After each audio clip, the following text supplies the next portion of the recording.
Операторлар блогының қызметі қандай? Scratch программасында біз тағы бір блокпен танысамыз. Бұл операторлар блогы. Операторлар блогы жасыл түспен белгіленген. Операторлар блогында командалар арифметикалық және логикалық болып бөлінеді.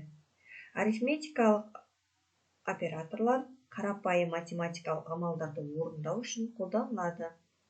Мәселен, қосу, азайту, көбейту, бөлу. Scratch программасында логикалық операторлар формасы өздеріңіз көріп отырғандағыдай операторлар жасыл түспен белгіленеді. Біз осы логикалық операторлардың қарапайым командалармен танысамыз. Бірінші, қосу, азайту, көбейту, бөлу. Нөлден кездейсоқ сан арасынан кездесетін оператор. Келесі, салыстыру, кем, тең, артық.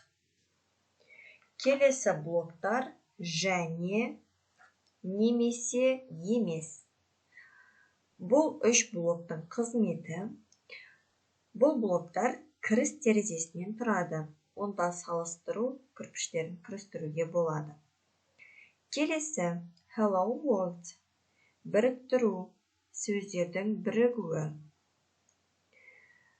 Астындағы екі оператор, бірінші оператор сөздегі әріп мәні және words ұзындығы, қатардың ұзындығы. Келесі, мен белгілеп тұрған оператор.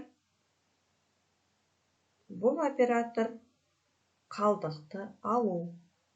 Келесі, санды дөңгелектеу. Біздегі ең соңғы операторымыз функция, түбір табу, логарифм, синус, косинус және тағы басқа операторларды қолдану үшін жасалған. Бізде балалар Scratch бағдарламалы ортасында логикалық операторларды құру үшін ең жиі әрі көп қолданатын операторлар ол және, немесе, емес. Сіздерге осы үш логикалық операторлар туралы кішігірім ақпарат беріп өтсем. Және логикалық операторлары екі пайымда дұрыс болса, нәтиже дұрыс. Ал екі пайымның біреуі дұрыс болмаса, нәтиже дұрыс емес. Немесе операторлық блогы. Екі пайымның біреуі дұрыс болса, нәтиже дұрыс. Емес операторлар блогы, егер пайым дұрыс болмаса, нәтиже дұрыс. Балалар, өздеріңіз көріп отырған операторлар блогын қолдана отырып, біз программаның дайын скриптін құратын боламыз. Ол үшін барлығымыз Scratch бағдарламалы ортасын ашамыз. Және де мен кезекпен орындап отырған операторлар блогын қолдана отырып құрылған бағдарламаны бірге құрайық. Ол үшін ең бірінші міндетті түрде оқиғалар бөліміне барамыз, жалауша басылған кезде.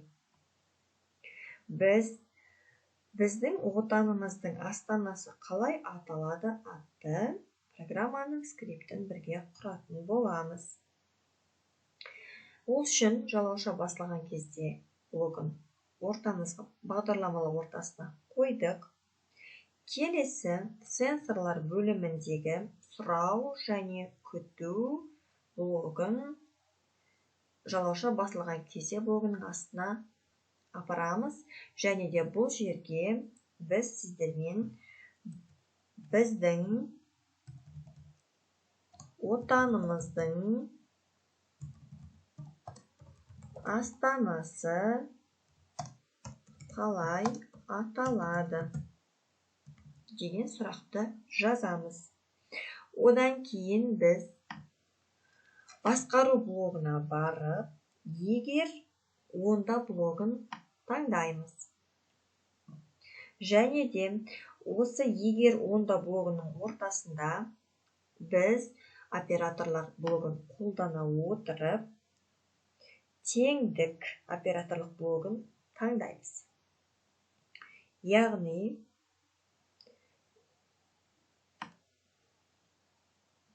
ең алдымен біз немесе операторлық блогын орналастырып аламыз, және де оның ішіне теңдік операторлық блогын қоямыз.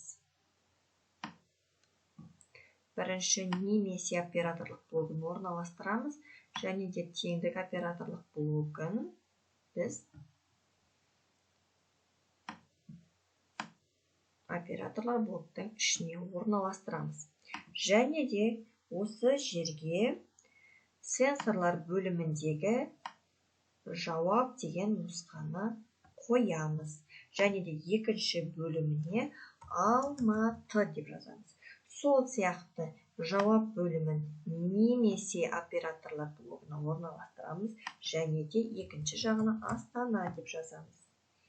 Одан кейін біз келбет блогына барып, деп айту деген блогты егер онда блогының астына қоямыз, және де бұл жерге қате деген жазуды операторлар блогын орналастырамыз. Келесі басқару бөліміне блогына барып, егер онда блогын таңдай отырып, жауабын Нұрсұлтан деп жазуымыз қажет. Оның ішіне біз операторлар блогындағы теңдік операторлық блогын орналастырамыз, және де оның ішіне сенсорлар бөліміндегі жауап блогын орналастырамыз, және де теңдіктің екінші жағына Нұрсұлтан деп жазамыз. Келбет блогына барып, біз деп айту блогын таңдай отыра, дұрыс деп жазамыз. Енді балалар барлығымыз бірге тексерейік. Ол үшін жасыл жалауша басылған кезде бізге біздің отанымыздың астанасы қалай аталады деген сұрақ шығуы қажет. Көрдіңіздер ғой балалар, біздің отанымыздың астанасы қалай аталады деген бағдарламаны бірге орындадық. Біз Scratch бағдарламалау ортасында операторлар блогын қолдана отырып, біздің отанымыздың астанасы қалай аталады деген бағдарлама құрдық. Жауабымызға қарай, 2 пайымның біреуі дұрыс болса, нәтиже дұрыс немесе операторының ережесін қолдандық.